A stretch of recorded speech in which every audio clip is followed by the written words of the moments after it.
கதறல் தான். அவங்க ஒரு அம்மா சொல்றாங்க, 60 வருஷமா இருக்கேன் ஐயா, 3 தலைமுறை. என் பிள்ளைக்கு போன மாசம் கல்யாணம் பண்ணி கற்பமா இருக்காரு. எடுத்துட்டு போய் நாங்க 10 பேர் இருக்க வீட்டுக்கு 10 பேருக்கு வாடகை கொடுப்பான். சின்ன சின்ன வீடு 1 லட்ச ரூபா இருக்கிறாங்க, 10,000 வாடகை இருக்கிறாங்க. நாங்க எங்க போய் கொடுக்கறதுன்னு நாங்க சிறுக குருவி சேர்த்த மாதிரி சேர்த்து இந்த இடத்துல ஒரு வீடை கட்டிட்டோம். இப்ப இது இடிச்சுட்டா இதே மாதிரி 50-60 லட்சம் போட்டு வேற இடத்துல வீடு கட்டுறதுக்கு காசு இல்லை. 10 பேர் இருக்கிற வீட 10 பேர் இருக்கிற ஒரு குடும்பத்துல இத்தனையோண்டு ஒரு இடத்துல போய் படுத்துக்கன்னு சொன்னா இது சிறையை விட கொடுமையா இருக்கா இல்லையா?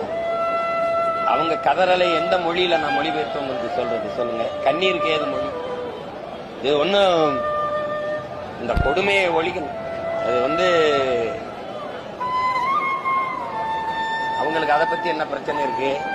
இடி ரைட்ல இருந்து தப்பிக்கிறதுக்கு டெல்லி போக, அதை பார்க்க பேச, அதுக்கு தான் நேரம் இருக்கு. இதுக்கா நேரம் இருக்கு?